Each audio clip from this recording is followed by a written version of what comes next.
What's up, guys? Welcome back to our Fish the Moment live stream. For those of you who were just on my stream that started at 8:30, not really sure what was happening. Had some technical difficulties, but on Fish the Moment, we don't let internet issues, computer issues, weather issues, psychological issues, or anything stop us from figuring out how to catch the biggest bass in the lake. And so I got right back to it, set up another stream here, and we should be back in action. And so I'm really excited to jump back in and talk about some of these lakes. And so for those of you who are rejoining the stream and those of you who are actually checking out this video for the first time when it gets posted to my YouTube channel, this is my live stream format for my YouTube videos. And in this video format, I talk about Navionics and Google Earth, and I break down my Patreon subscribers' lakes and pick out areas that they would be able to find fish in different times of the year. And so in today's video, I'm going to be talking about how to find fish offshore in the post-spawn.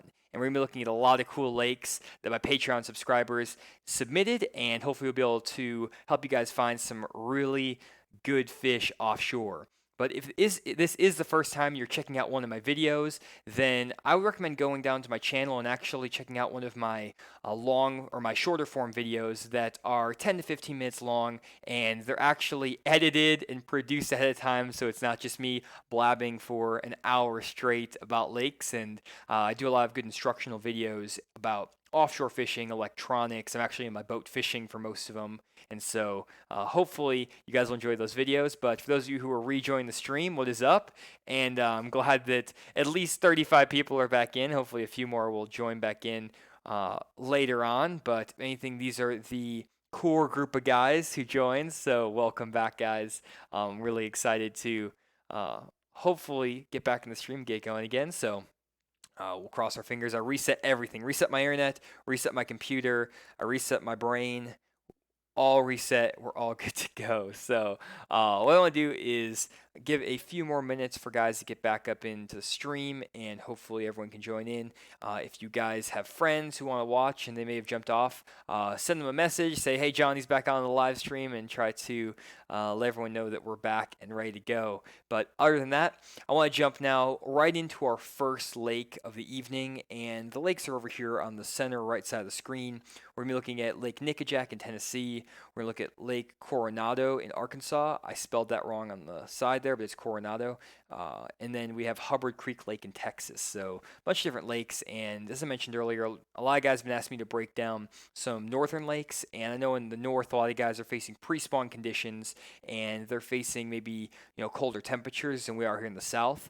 And the way I pick my lakes is I actually have my Patreon subscribers submit lakes for a random drawing, and I randomly draw lakes from that list of lakes that my Patreon subscribers submit. And the majority of my viewers are from the southern United States. And so because of that, almost all the lakes that get submitted by my Patreon subscribers are from the south. So if you do want me to take a look at one of the northern lakes, definitely join my Patreon page and respond to some of my posts on there, and you'll have a pretty good shot of getting your lake chosen. I only had like 10 people respond to my last poll because I posted a little bit late. And so, you have basically a 3 in 10 shot of getting your lake chosen. So anyways, one more thing, I'm going to answer a question real quick from Michael Seacrest. He said, at Fish the Moment, how do bass move around on points, shallow to deep, suspend off the sides, cloudy versus sunny, etc.? Great question, Michael. I'll get into that here in a second. When we start looking at some of these lakes, I'll remember to answer that question. And if you do want to answer or ask a question like Michael there, just leave an at Fish the Moment and then a bunch of question marks at the end, and that will help me see your question, and hopefully I can try to get through all the questions either during the stream or after the stream has been uploaded, or after the stream is finished. I will go back at the end and answer all the questions I missed after I've gone through all the lakes. And so let's jump now to the first lake right away, which is Lake Nickajack in Tennessee.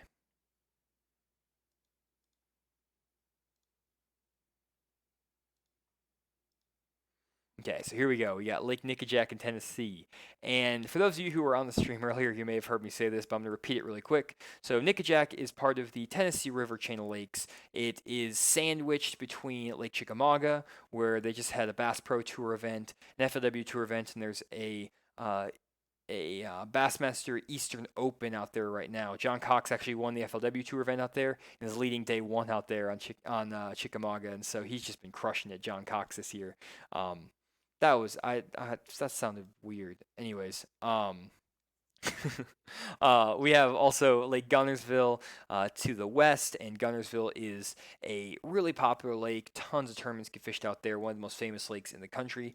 And Nickajack's kind of sandwiched in the middle, and it's not really that big of a lake. If you look from the dam here at the bottom of Chickamauga to the dam at the top end of Gunnersville, it's not a very big lake at all. And so it's kind of a forgotten lake, and a lot of times people don't talk about it, they don't fish it. But it is a really good lake, and there are some good fish out here. And so what I want to talk about is mainly how to fish offshore on Nickajack Lake and similar lakes like this. And really, when I'm looking at this type of lake, it's a lake that has a dam on the southern end and on the northern end. And for people who fish out on Lake Dardanelle or the Arkansas River, this can be a similar look to what you might face on a river system, kind of the same look. There's all kinds of other stuff. Oh, Ken Rodman with the $120 super chat. He says, I talked to you about getting a lake breakdown of Grand Lake. I couldn't find a way to send money, so here you go. I like a breakdown of Grand Lake for June, mid-lake. Thank you. Awesome, Ken. I will get that to you. Appreciate the super chat, and right now I'm actually sold out on my lake breakdowns on my website, but I'll get that breakdown over to you since you sent that over. No problem, and I will have more lake breakdowns available on my website for sale coming up here in the next couple weeks, really the next week or so after I start full time with my business. And for those of you who didn't know and didn't hear the announcement at the beginning of the stream when I started the first time, I'm going to be starting full time with my Fish the Moment business starting next week, so next Friday, and I'll be making a lot more video content, having a lot more availability in my lake breakdowns, personal lessons, all that stuff. And so thanks so much, Ken. If you can send me actually a message, Ken, at fishthemoment1@gmail.com, fishthemoment1@gmail.com, or go onto my Facebook or Instagram page, send me a private message so that I have your email address so I can actually send that breakdown to you and maybe ask a few more questions. But anyways, if you guys do want a breakdown, I wouldn't do super chats or anything like that here because I don't have a ton of time right now to actually make a bunch of breakdowns. Trying to still wrap up all the other stuff for my business, but it's no problem, Ken. I can get that breakdown to you and have that ready. So I will get that over to you. But for everyone else, just go to my website, fishthemoment.com, in the next week or so, and I'll have a lot more stuff available. So again, thanks, Ken, for that. I really appreciate it. And you're going to be my top donation on my live stream. So thank you so much. So anyways, PK says you can't hear or see you. So hopefully you guys could see. Hopefully you guys can see. Anyways, other than that, let's jump back. Okay, PK, we're good. So I'm back. Lost y'all completely. Yeah, sorry about that, Austin. The stream cut out for whatever reason. But jumping back here to Nickajack, this lake, again, is similar to like a lot of river system lakes. We have like Lake Dardanelle on the Arkansas River, a lot of different lakes that just have, a kind of bigger bottom part of the lake where the lake opens up and there's a dam down here, and then at the top end of the lake it narrows off. There's a ton of lakes around the country that look like this. And so normally on Nickajack, there's two predominant patterns. On the lower end, where you have the little bit clearer water and the lake is a little more spread out, a lot of guys catch fish on offshore ledges, kind of like they would on Gunnersville or Chickamauga. And then as you come up the lake, there's a lot of really good shallow water. And I'm not going to talk a lot about the shallow water just because on my channel, I try to stay away from talking about shallow water too much because really you guys can pretty much figure that out by just running down the bank and fishing. And so obviously there's a lot of nuances to shallow water fishing as well. That's why John Cox is doing so well in all these lakes. But a lot of guys come here for the offshore stuff. So I'm not going to talk too much about Chickamauga up the river systems. But what I will talk about is the ledge fishing on the lower end. And that's what the theme of today's live stream is about. And so instead of looking at Google Earth, I'm going to switch over to Navionics and get that set up for you guys. Give me 1 second here. There we go.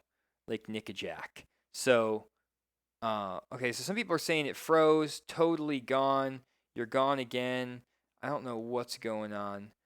I can see myself, so I don't know what's going on tonight? I think it's a YouTube thing, to be honest. So I apologize if this is not coming through clearly. I'm just going to persevere, and then when this video is uploaded to the live stream later on, you guys can see it. So sorry if this is taking a long time to get to the actual information. I'll put a note in the video. Hopefully, they'll say like skip ahead. I may actually not do that. I don't know why I said that. But, anyways, now we're getting into it. So here is Nickajack Lake. And if we take a look at the lower end of Nickajack Lake, you can see that there is some really defined contour lines. You can see that there's some white area here where the water is 60, 70 feet deep. The majority of the lake out here, though, is in the 10 to 15 to 20 foot range. And this is a big main river channel. And on a lot of these lakes, whether it's a river system like Lake Dardanelle, on the Arkansas River, or Lake Chickamauga or Gunnersville, there's always on these lakes going to be a really defined main river channel, and you can really find that by looking for the contour lines are super close together and they almost form a black line. And this time of year, there's going to be a lot of fish in like May into early June. They're going to be transitioning from the backs of all of the pockets and coves and creeks where they spawned out to this main river channel. And this is where the fish spend the majority of their summer, or at least most of the fish. There are always fish that stay up shallow on any of these lakes. But whenever these fish start pushing offshore in the summertime, they're going to be set up around the main channel here.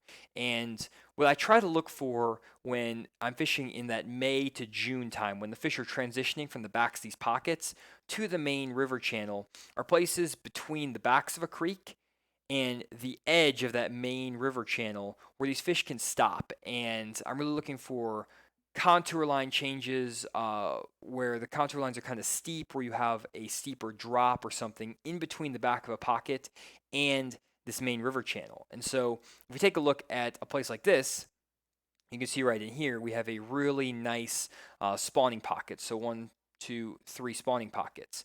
And when I'm looking for places for these fish will set up on right after spawn, I want to find places that are between this black line here, the edge of the main river channel, and this pocket. And in this case, what I'm trying to do is trying to follow any kind of creek channels or any sort of highway that will lead these fish out to that main river channel. A lot of times that is a creek channel, like you see here, this little double dotted line.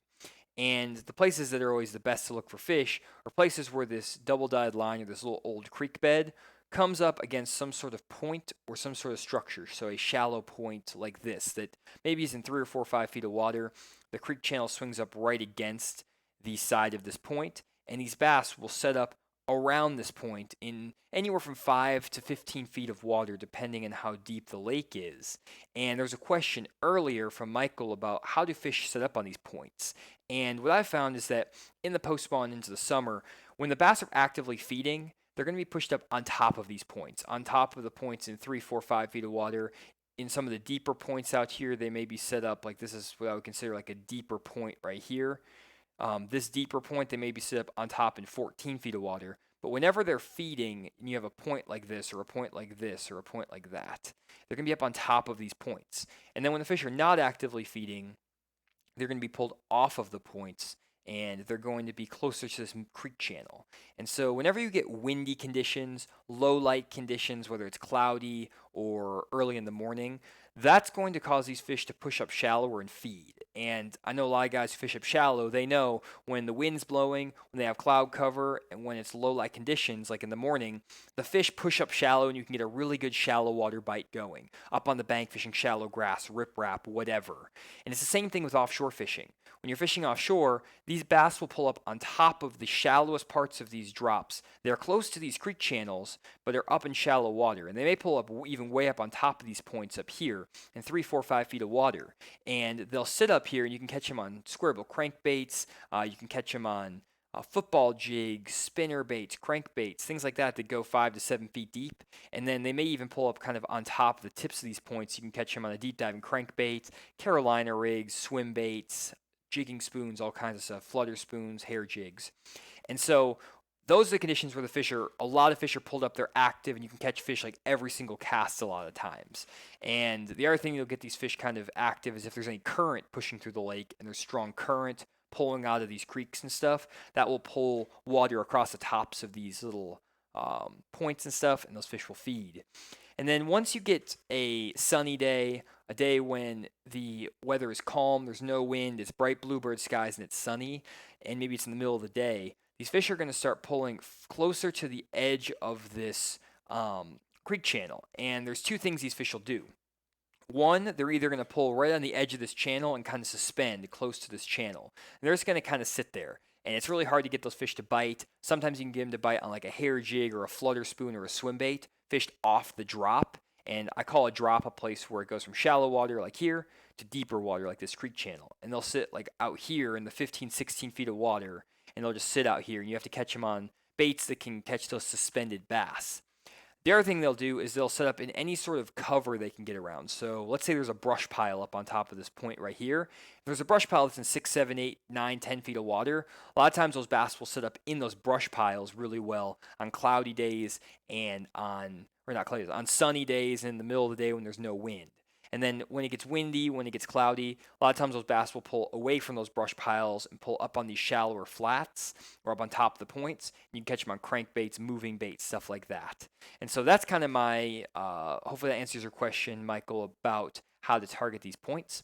And so, really what I'm looking for, any kind of points that are close to a creek channel, or whether there may be like a really subtle point that sticks away from the bank, even like right here, it's close to a creek channel, or maybe you get a hump that's out here in the middle of the lake. This is a really subtle hump, but it's close to a creek channel. I'm going to follow these type of areas out of these pockets until you get to the main river channel. And normally the bass are going to sit up on this main river channel, on the edge of this main river channel, whenever it gets to be like June all the way through August, and water temperatures are in the mid 70s to high 70s. And these bass will pretty much set up all up and down where you see this thick black line. And what you can do is actually graph down all these edges and these ledges and look for fish on your electronics. And since these spots are in 15 feet of water, it's pretty easy to actually see the fish on your electronics. And what I'll do is I'll just put my boat right on the edge of this black line, where you see this black line right here where it's really thick. I try to put my boat right on the edge of that black line. And you can kind of follow my cursor. And I'm using my down imaging to scan for fish. And so if we look at this, I'm keeping my boat in that like 15 to 20 foot range, right where that black line kind of starts to spread out and the contour lines spread out, right up on top of that drop.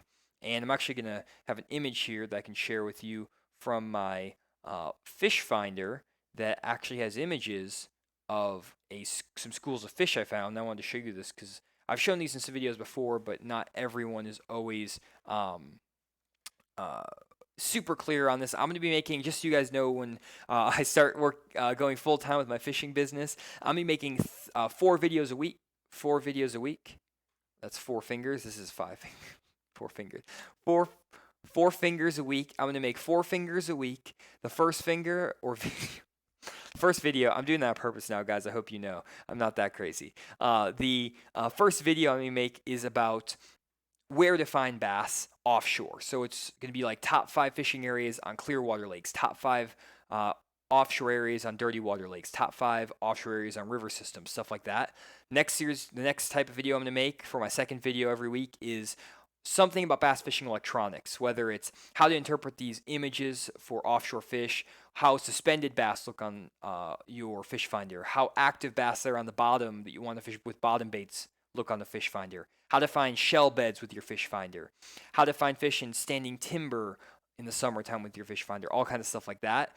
And then my last type of video I'm going to make is my different types of offshore baits or just fishing tackle in general. So best baits to fish offshore in clear water, best baits to fish offshore in dirty water, things like that. And I'm obviously going to mix in graphs, images from my fish finder, images from Navionics, stuff like that into all those videos. Try to make them really comprehensive, but I'll talk about equipment. I'll talk about maybe my favorite fishing knots to tie, stuff like that. So that's gonna be my style, and then I'll do 1 live stream a week. And so hopefully you guys will enjoy those type of videos, and those will work for you. But anyways, I know you guys are probably itching to hear what I have to say about this side imaging or the down imaging stuff. So as I mentioned, I normally drive right on the edge of those offshore ledges, and when I'm looking at a spot like this, right here where my mouse is, this is that main creek channel where we saw the 60 feet of water and where that black line was really thick. And right in here, this is basically where that black line was super thick. And then when this bottom starts to flatten out here, this is the bottom of the lake where my cursor is following right now. That is where the thick black line stops. So the thick black line is probably going to stop right about here, and it's going to kind of flatten out. And so I'm going to try to drive my boat where the thick black line ends and I get up on top of this ledge because these fish are going to sit up on top of the ledge. And so I'm going to go back really quick to Navionics to show you guys what I'm talking about. So if we go over here, you can see that this is the top of the ledge right here. This is that thick black line, and then this is the creek channel. And so right here is the top of the ledge. That's where those bass are going to set up in the summertime. And so I have a complete guide to offshore ledge fishing, by the way, guys, if you are interested in checking that out. And it's on my channel. It's like it's my second most popular video or third most popular video. So go check that out on my channel. It's a complete guide to offshore ledge fishing. Excuse me. And so if you look at this area right here, you can see that there's a bunch of little dots in your graph. 1, 2. This is actually some bait, but 3, 4, 5, 6, 7. You can see all these dots: 7, 8, 9, 10, 11, 12. All these little dots are bass. And when you see bass spread out horizontally or in a line horizontally to the bottom, those are going to be bass. When you see fish stacked on top of each other like this, these are going to be either crappie, white bass, or other type of fish that aren't bass. And so these right here, they're spread out across the bottom. Those are bass.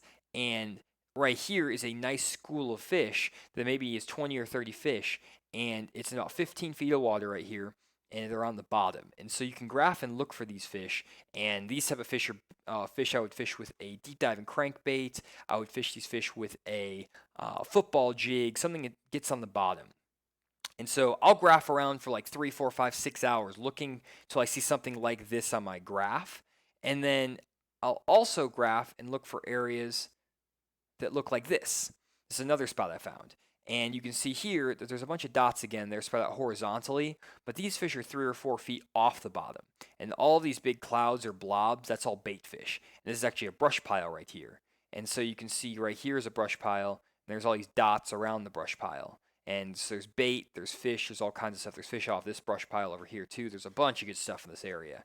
And a guy actually caught 24 pounds in the tournament off of this exact spot. The same day I graphed this, I caught 24 pounds of another ledge filming a video that wasn't the one I just showed you. And so these are some areas that the fish are definitely using.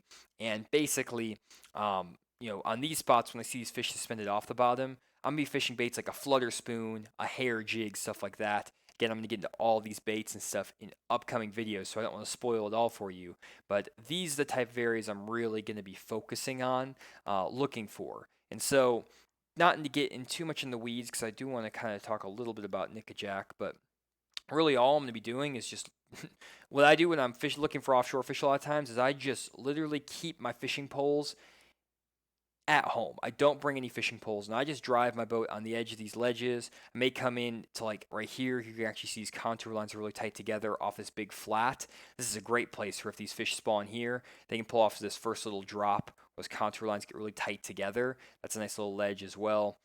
Here's a nice big kind of road bed. Looks like an old railroad trestle that sticks across, and then it intersects with a little creek channel that winds through here that connects this bridge. So this little creek comes through here out to here, intersects this railroad bridge. The corners of this can be really good.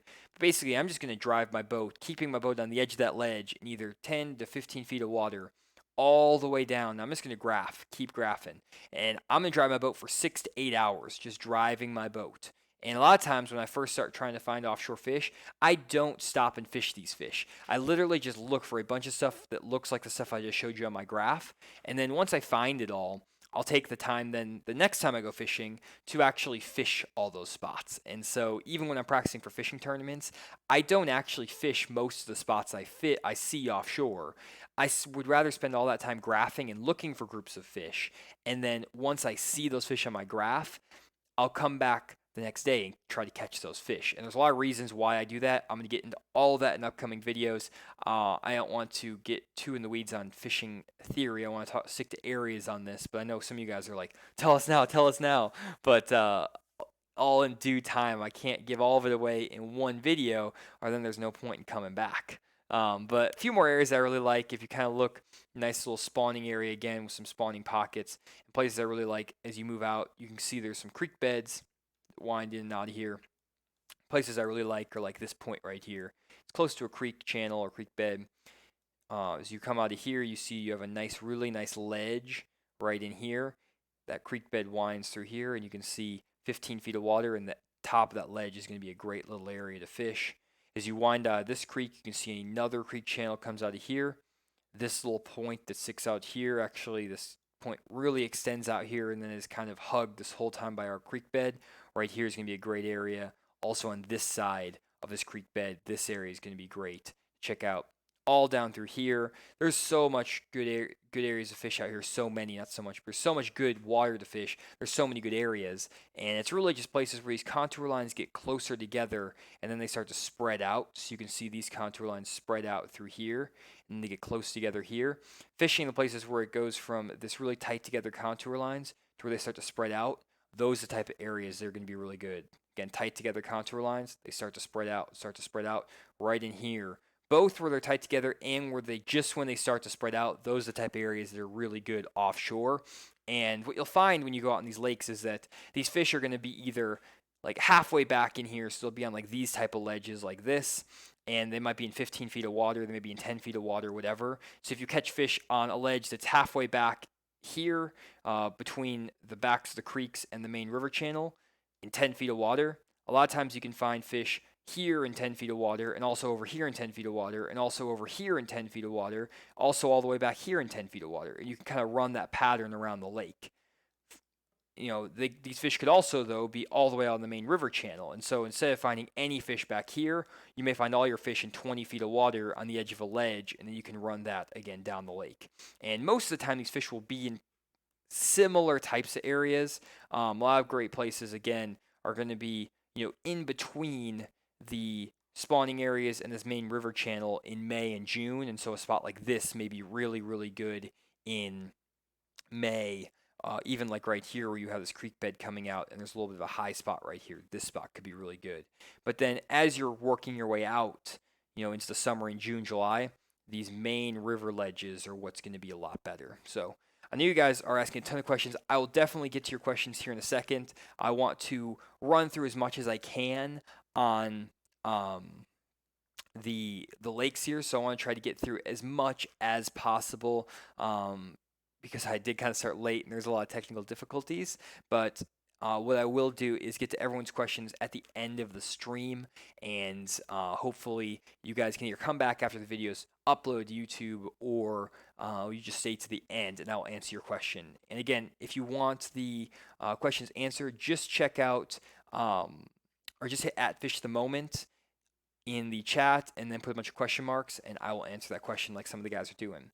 So that's kind of the generic view of Nickajack. Obviously, there's so much more to talk about. If you guys do want to have your lake broken down by me for a full hour, I do have spots open on my one-on-one personal fishing lessons, and I have spots available next week and the week after. And so I can break down your lake with you live, talk about fishing strategy. I can get way more in depth than I do in these quick live streams, and also spend a lot more time researching these lakes so I can find good areas for you. And like this, I might spend 10 minutes, 15 minutes checking out these lakes. I've looked at most of these lakes before too in the past, but like when I'm doing my one-on-one fishing lessons, I'll like micro dissect all the contour lines and be like, oh, do you see this area? Like there's a little tiny subtle point here that no one's probably fishing. And so like those are the areas that are really good when you're trying to, beat the competition. So I can overanalyze. Instead of just showing you community holes, I can show you like the juice.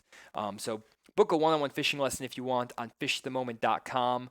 I have a bunch available. No one signed up for the next like 2 or 3 weeks, and so I've been fully booked for the last like month and a half, and then no one's booked next week or the week after or going forward. So definitely book a one-on-one private lesson if you want me to help break down your lakes for offshore fishing, give you strategies. We can look at electronics, all kinds of stuff. And people I've done the lessons with have been really happy with them. I have some reviews on my channel and stuff. You guys, or my website, fishthemoment.com, if you want to see that. So check out some reviews. So anyways, enough of that. Let's jump to the next lake, which is Lake Coronado in Arkansas. And I'm also going to get a drink of water here really quick. Give me 1 second, guys.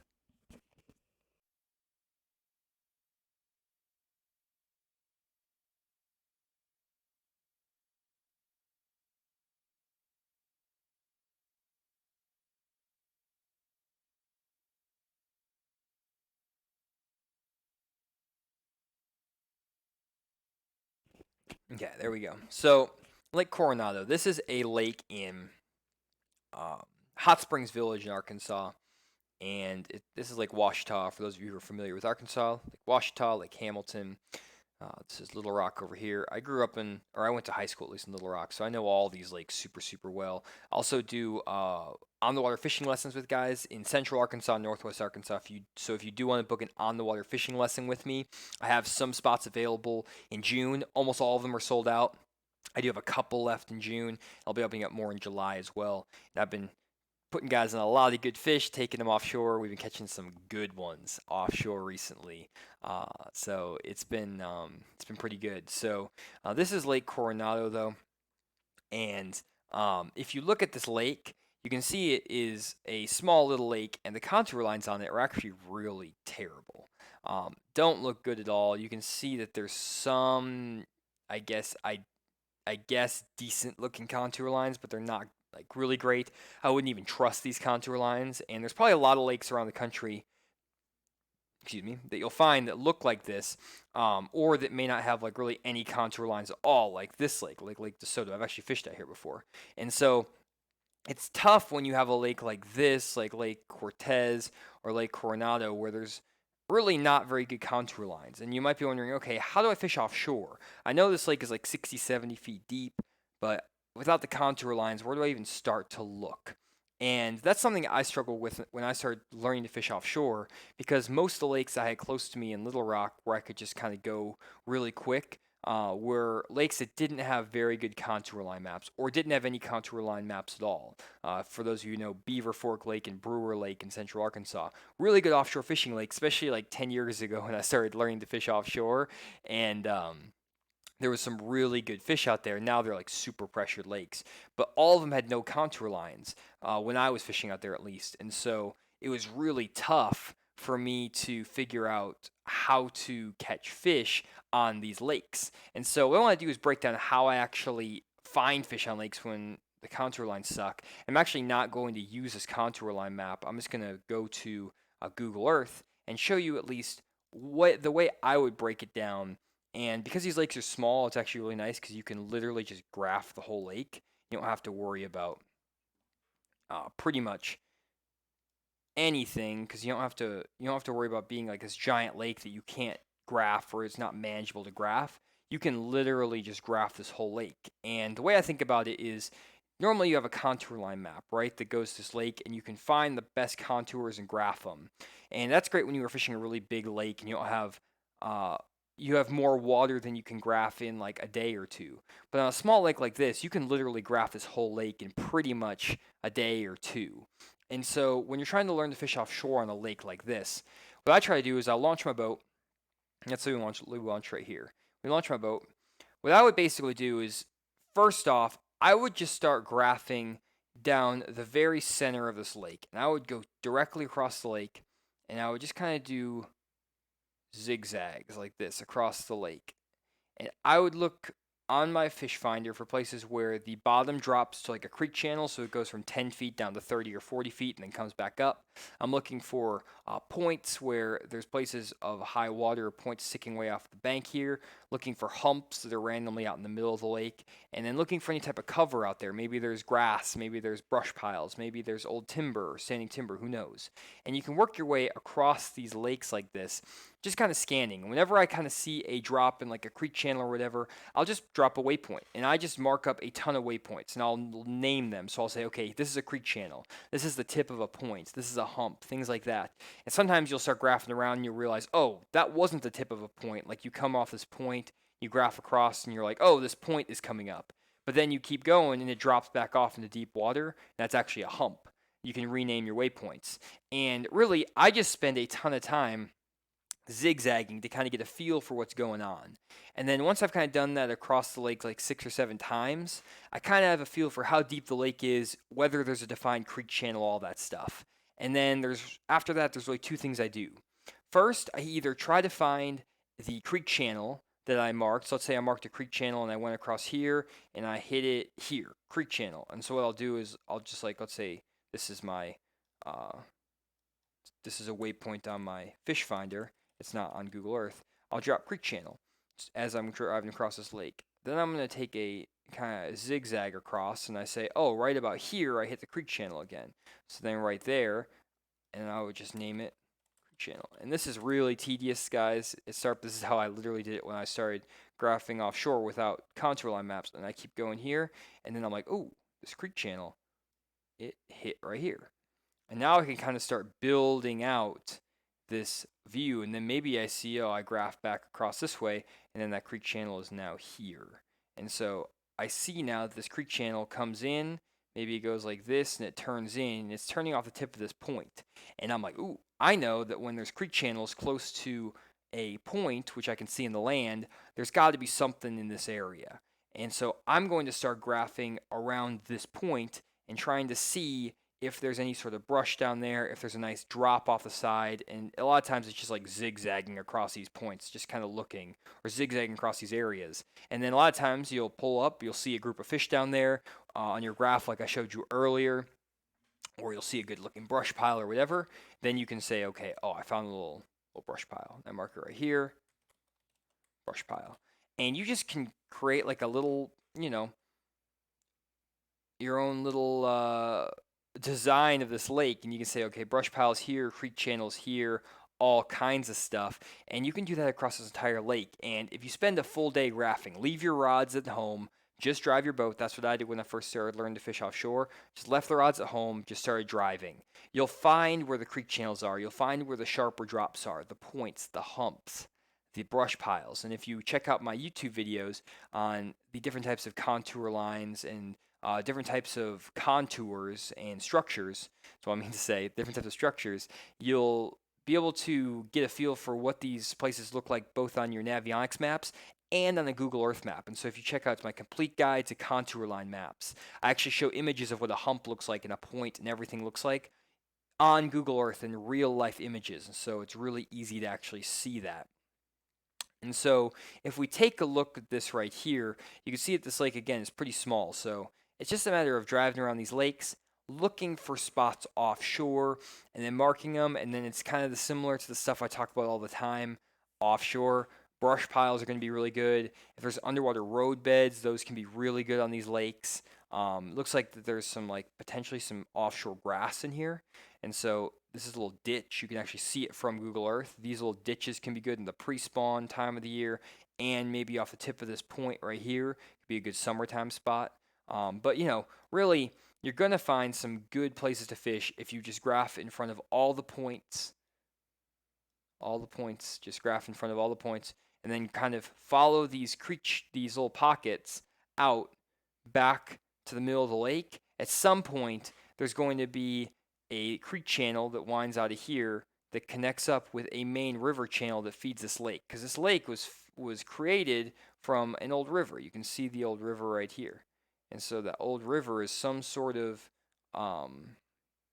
maybe that's actually a road. But anyways, oh, here's the old creek. So there's an old creek right here, and that's what created this lake.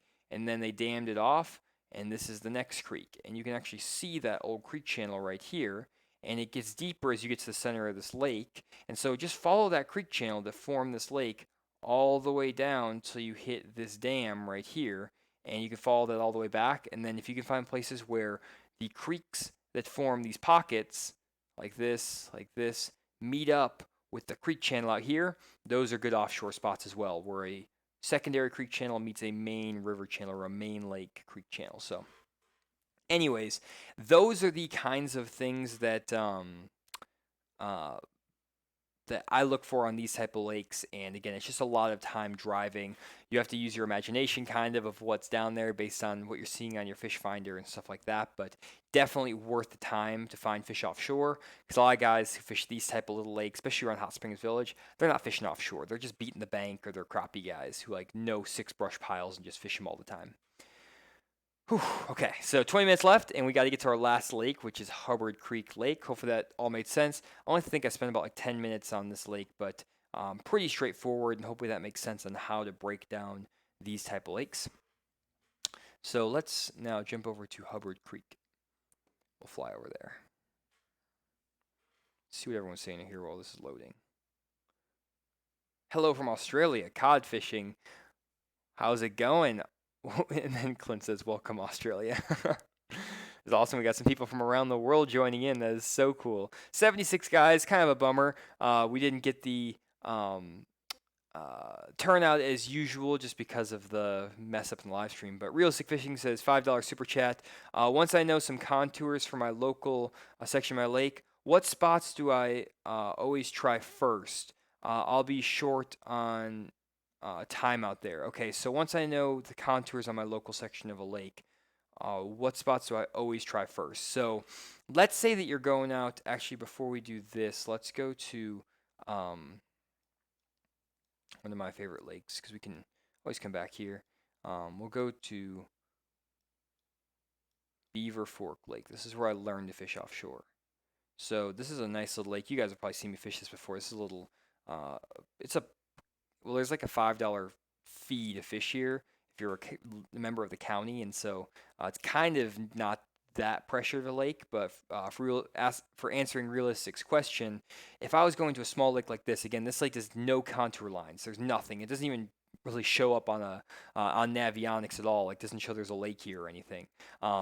What I'm looking for a lot of times on these type of lakes is I'm going basically to look for the sharpest drops in these lakes. A lot of times these lakes are really short, really small. They're somewhat shallow, and there's not like a ton of contours. And so if we look at, let me go over here real quick. If we pull up this really quick, you can see, like for example here, we have a really nice sharp drop in contour. So it's 15 foot and it drops to 30 feet really quick. And a lot of times you'll find like road beds, or you'll find 2 or 3 drops on your small lakes that look like this, that have this really sharp drop. And then there won't be very many of them. You may only have 5 or 6 or 7 on your given lake where there's a really nice drop like this. A lot of them may be, really gradual drops. Like let's say you have like it may be a drop like this where it's kind of gradual, it's kind of sloping, and it's not super nice. But then you come over here and you can see obviously like, whoa, this drop is like a sheer drop that drops down. Focus on these places where these drops are very sharp. That's going to be one key. And then also look for any type of man-made structure underwater. And I actually have a video on my channel that's it talks about a complete guide to fishing offshore road beds. And a lot of these small lakes that are man-made, there's going to be roads and cemeteries and all kinds of man-made stuff underneath the lake. And if you can find road beds and stuff like that, or any type of like man-made rock, metal, stuff like that, always really good areas to check out. So man-made structure, and then places where these sharp drops are. Those are the 2 places that are going to hold the majority of your fish on these small lakes. So hopefully that answers your question, Realistic.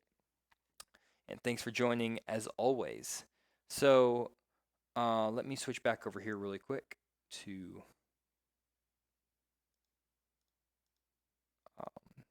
avionics. Give me 1 second here, guys. I'm got everything up right now, especially over Google Earth. So let's fly back over to Hubbard Creek. So Hubbard Creek is a great little looking lake, and we got AJ in the show. A lot of AJ. I don't know if that's a reference to something. Anyways, we got someone from Pennsylvania too, Kyle, with the South Park avatar. Nice. Or maybe you're talking about Armstrong. I'm not really sure. But anyways, we got Hubbard Creek. And Hubbard Creek's in Texas. It's just west of Dallas. Dallas is like right there. So Dallas is there. Hubbard Creek is over here. And it's a nice little lake. It actually looks like it's drawn down a lot in the wintertime. You can see there's a lot of like really cool stuff like old ponds. You can find road beds out here, and this is just one of the easy stock images I found in Google Earth. I didn't even have to go back really in time to find this. This is just a stock footage from Google Earth, and you can see there's all these really cool places you can look for offshore on this. You have some guys who are doing little twirls on whatchamacallits. I don't know what they're called. You can also see right here, four-wheelers is what I was trying to think of. You can find some really good lines of timber offshore. You have some rocky humps out here you can find, some rock patches. So there's a lot of good stuff you can find just from Google Earth on this lake when it's drawn down.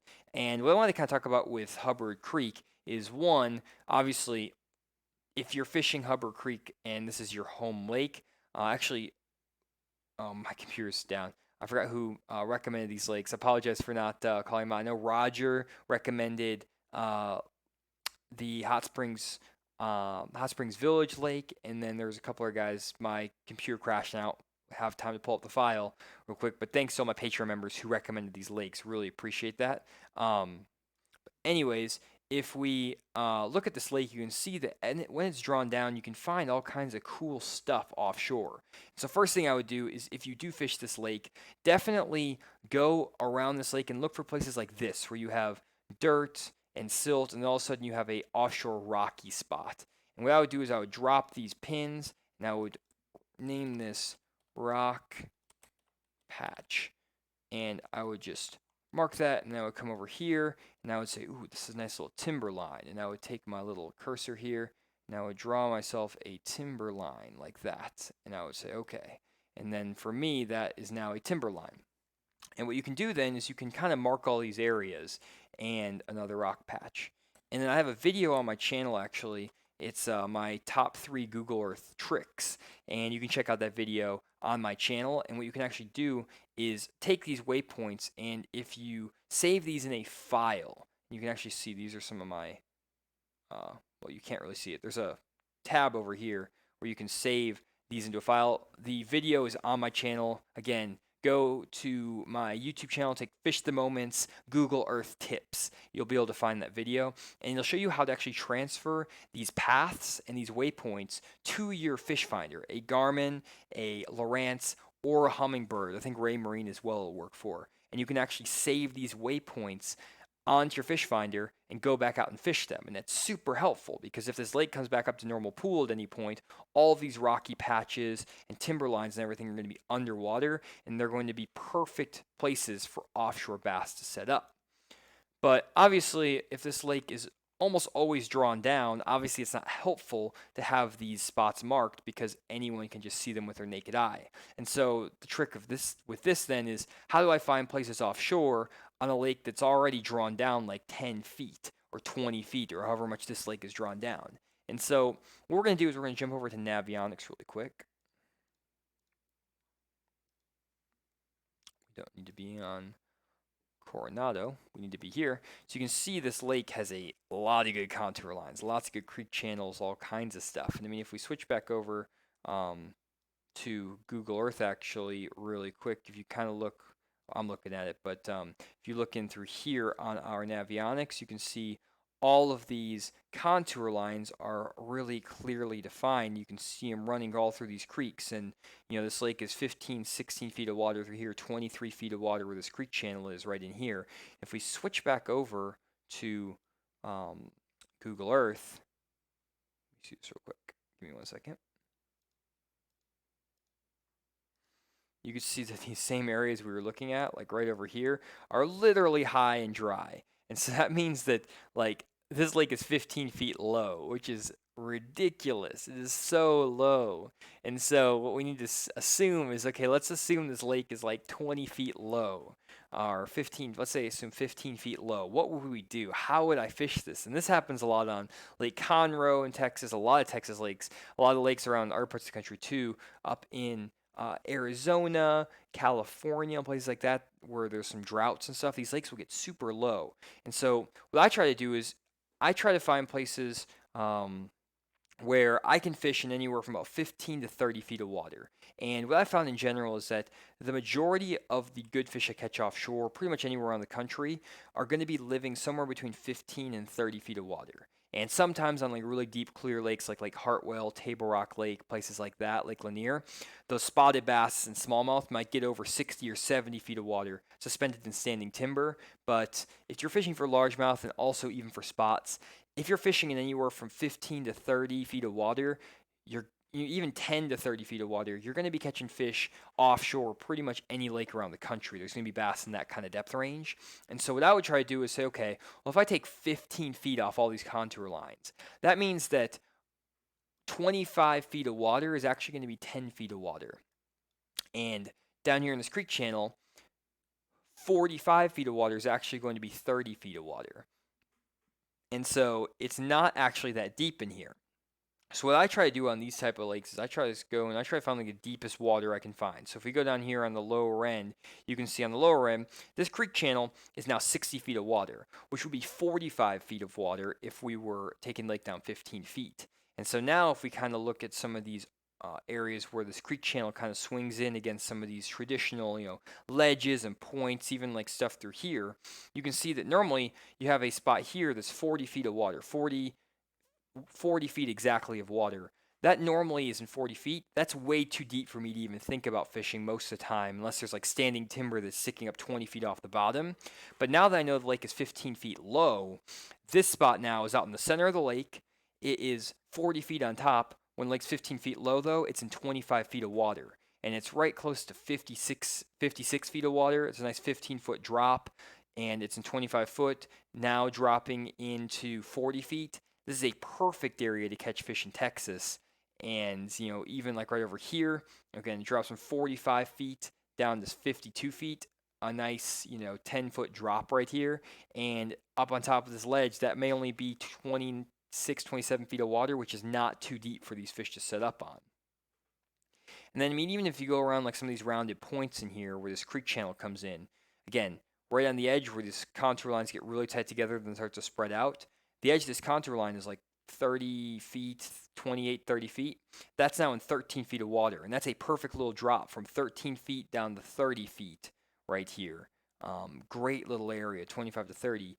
These are the type of places that you can definitely check out and catch some really good fish, as long as you know that that lake is now 15 feet low. And then other places that are also really good when that lake starts to draw down is you want to find places basically where that creek channel winds up right against some of the shallower water. And you want to find places where you have like these ditches. When the lake draws down, these bass will congregate from all these shallow water areas into these shallower ditches, and they'll actually set up there almost like you're fishing down the bank. And so if you look at this area, if we go back over to Google Earth, let me switch this real quick. This is kind of an offshore area to an extent, right through here. So you can see, actually, 1 second. Let me go back to the Navionics, make sure I'm looking at the right place. Give me 1 second. Yeah. So if we look, it's actually off, wait. Everything's so low, I can't tell what's what anymore. Where am I? Sorry, guys. Everything is, it's so low. It's so hard to tell what anything is because there's like a bridge. Okay, it's off this point here. This is that point. Wow, this is so low.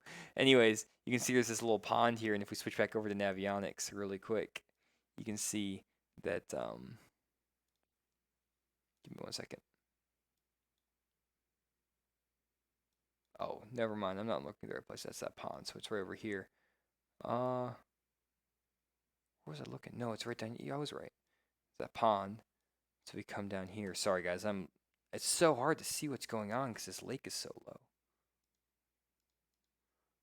I know I wanted to find this area and show you.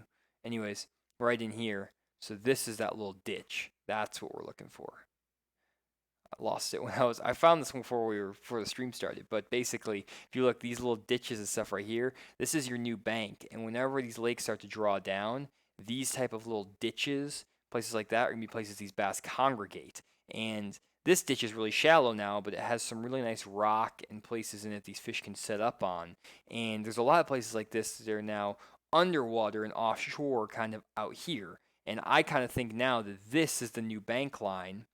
These are the new pockets, even though they're way, really normally supposed to be 15, 20 feet underwater.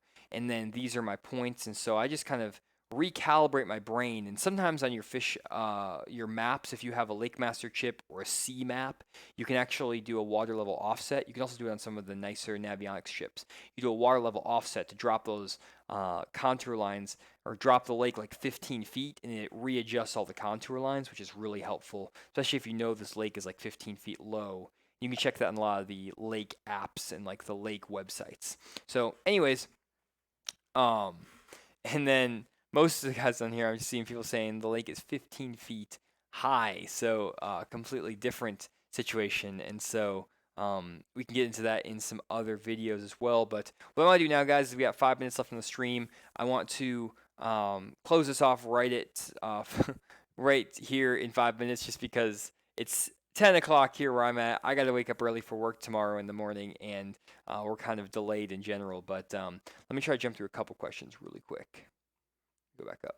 And guys, thanks for joining back in. 76 people were able to join back in. I really appreciate that. I know that there's going to be a kind of low turnout for this in general, just because we had a lot of technical difficulties at the beginning, but hopefully you guys can catch the stream again after it's posted and check out their lakes. But anyways, let's see. Merv says, is there any chance you can do Newton Lake in Illinois? Merv, the best way to try to have me check out a lake is to go to my Patreon page, join Patreon, and then submit your lake there for a live stream breakdown. Or you can have a one-on-one personal fishing lesson with me to have me look at your lake, and we can do that over through my website. So go to fishingmoment.com if you want to set up a lesson through that. Let's see here. Brandon McDade says, when a lake has a bunch of humps and 10 to 15 right next to the channel, what makes a fish set up on one of them and not all four of them? Great question. The way I think about it, let me switch over to Navionics really quick. The way I think about it is a lot of times it's not really that. There's sometimes that these humps and stuff like that. Like, I'll give you an example over here on Lake Washita. Like, let's say you come to this area. You have like 1, 2, 3, 4, 5, 6, 7, 8, 9, 10, 11, 12, 13, 14, 15, 16, 17, 18. You have 18 humps in this one little general area. And I've caught fish on almost all these humps in the past. And what happens a lot of times is that these fish will actually school on these humps. They're like 40, 50 feet deep, and there's standing timber that comes up almost all the way to the surface sometimes of the year, and a lot of times it tops out in 10, 15 feet. And what happens is these bass will just follow the bait, and the bait will just kind of roam across these humps. And on one given day or another, or like a given week, they may set up on this hump, and the next week they may set up on this hump, and the next week they set up on this hump. And there isn't a lot of times a rhyme or reason. Sometimes there's better vegetation on these humps. Sometimes these humps have like hydrilla mixed with milfoil on them. Sometimes there's better standing timber. But a lot of times it's literally just that the bait fish happen to pull up on these type of deep humps. Now, if you're getting the shallower humps, they're in like 15 feet of water or whatever. If we run up the lake here. If you get like a series of humps that are in 15 feet of water on the edge of the channel, like right here, there's kind of, I would consider that like a hump on the edge of a channel. Even like right here, there's a bunch of them up and down this lake in here.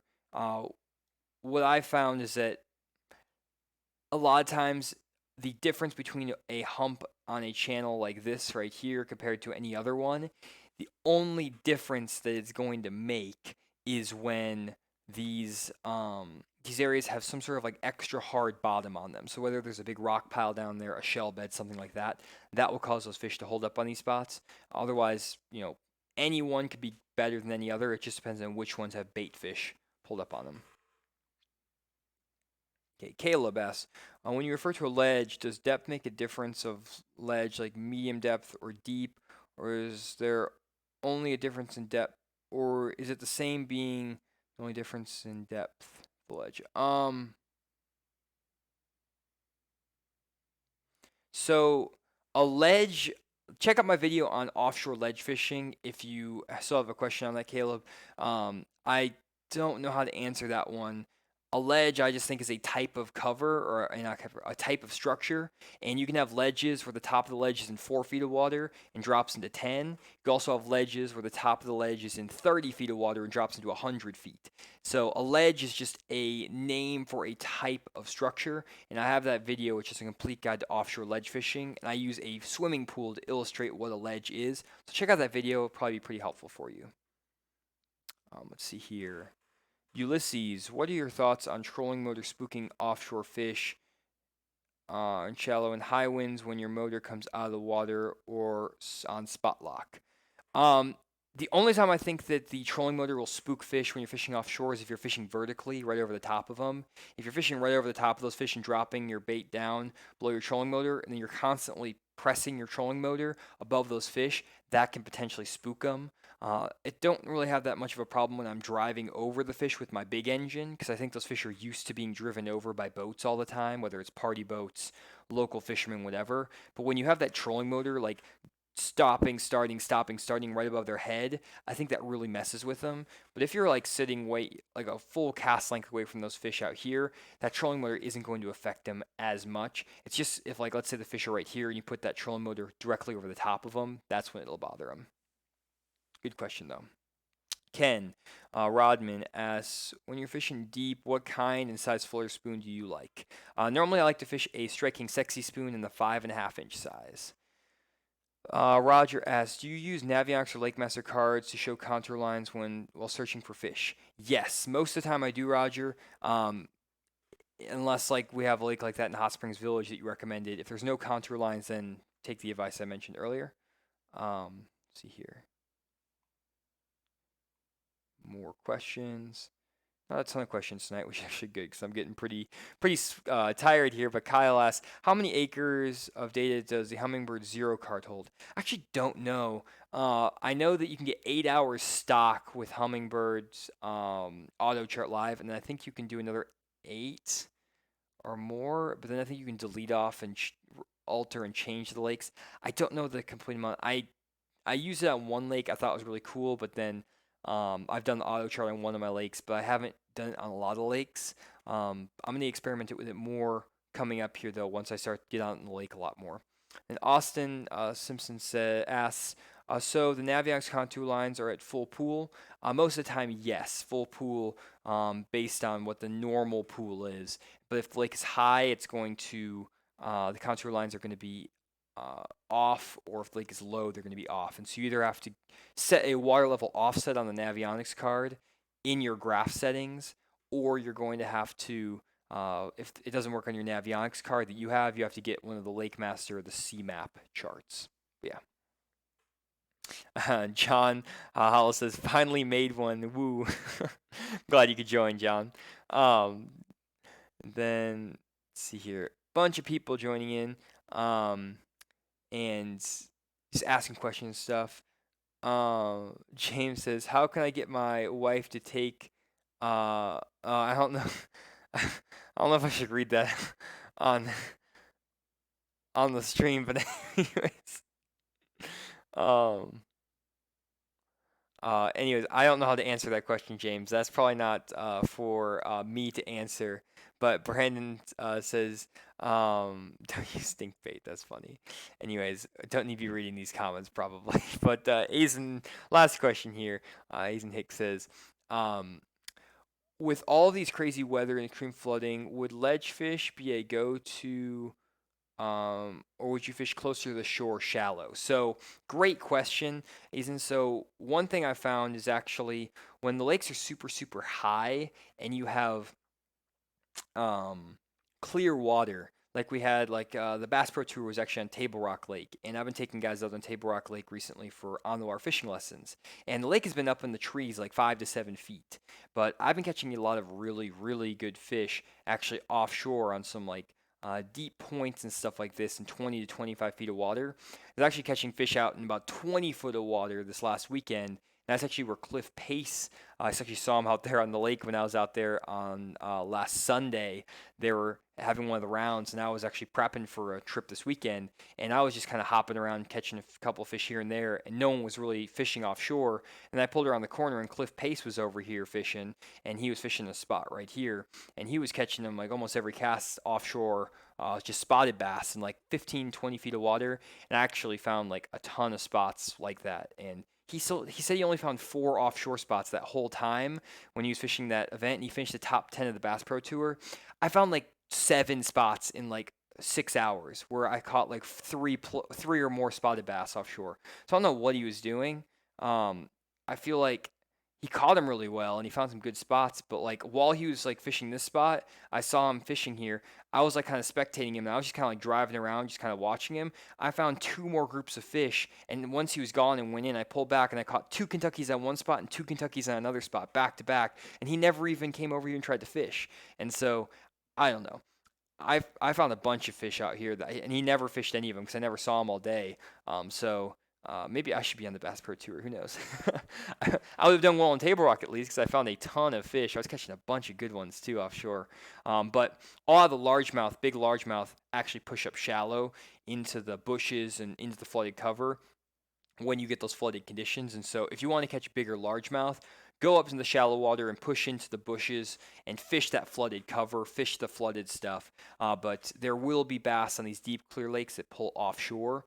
And then as that lake starts to drop and the water starts to fall out of the bushes, those bass will pull back out onto the points. They'll pull out to the old bank line, stuff like that. Like let's say the water's flooded up to here. These bass will pull back to this old bank line when that water starts to fall out of the trees. Let's say it goes from 7 feet down to 5 feet high. Those bass will start to push out of the bushes, and it goes from like 5 feet high to 3 feet high.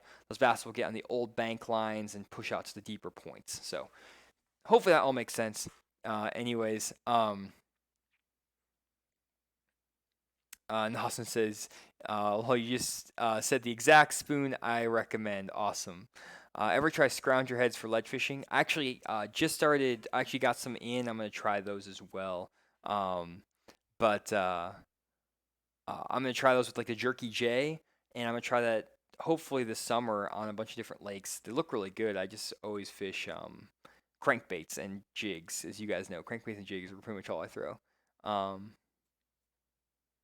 And then Colorado Fish says, I can't wait to finish and be done with work for 5 days, bud. Awesome. So, let's see here. Jerry said Hubbard's at 100% now, so that's good. So Jeremy, what I would do on Hubbard then is go and find those spots that I showed that like you could mark and highlight with the waypoints and with the lines and charts, and then go download those onto your fish finder and do that. That's gonna be a really good thing for you. And then Brandon is saying, Andrew says, need a private breakdown of a lake. What do I do about scheduling this? Andrew, go to my website, fishthemoment.com, and you can sign up for a one-on-one fishing lesson. It's under the book now, and it's like a 1 hour virtual fishing lesson. And those are the only things I have available at the moment. But I have a bunch of them available. And actually, I'm going to start transitioning from doing the personal map breakdowns to just doing stock maps and then doing those lessons, just because I don't have enough time to do all of the personal maps, and trying to kind of rework my business model a little bit so I can make it a little more sustainable and scalable. And so that's all of my MBA thinking and stuff like that. So a lot of my personal map breakdown stuff are going to be handled through my one-on-one actual video lessons, and then I'll be doing stock maps like 6 a week. So I'll be doing them of all the big lakes around the country, and my Patreon subscribers will have a chance to vote on some of those lakes as well. So gonna try to revamp how I'm doing everything, guys, and I'm gonna make it a lot more clear once I start the business and get it all like going, of where to find everything, how to find everything. I'm going to do some videos on it, post on social media about it a lot more. Right now, I've just been trying to tread water just to get everything set up. But once I get everything finalized here in the next couple weeks, I'm going to make some videos and some posts on how everything works. So there's hopefully no ambiguity. My schedule for posting videos is going to be way more consistent. My live streams are going to be consistent. Everything's going to be way more consistent. At the moment, it's just been so tough transitioning from corporate world to doing this full time and setting up my own business. Some of you guys probably know the challenges of that. of like setting up LLCs, accountants, liability forms, just all kinds of stuff you'd never think about. So, anyways, got to get going though here, guys. And hopefully you guys see here. Andrew says, I did, but it doesn't show me where to purchase private. Just says lake breakdown. So don't book a lake breakdown. Just go to the fishing lessons tab, Andrew, and it's the 1 hour one-on-one fishing lesson, virtual fishing lesson. It'll be on my website. It's the one that's $100, the first top of the page, fishing lessons. Tab. So I need to make that clear on my website. I'm working on that too, guys. So anyways, thank you so much for joining the stream, guys, after all of the chaos at the beginning. Hopefully you guys enjoyed, and hopefully it wasn't too much of a pain to wait that extra little half an hour to get the content. But other than that, really do appreciate all the support that you guys have been giving me over the last 6 months, a year, almost 2 years now of doing the channel, 2.5 years. Wow, it's been so long, but super excited to start doing my fishing business full time, bringing content to you consistently every single week, and be able to put my full attention into making videos and teaching you guys what I know about bass fishing and helping you learn about offshore fishing. My content's going to explode on my channel. I'm going to be making way more content, way better content, because I'll actually be able to put 100% of my brain power towards that rather than like 10% of it like I've been doing recently. So thank you again so much, and I'll see you guys next week on my live stream. Not sure when it's going to be. I'm gonna have to figure that out, but I will schedule that pretty soon, and I'll see you guys next week. So thanks again for watching. I'll see you next time.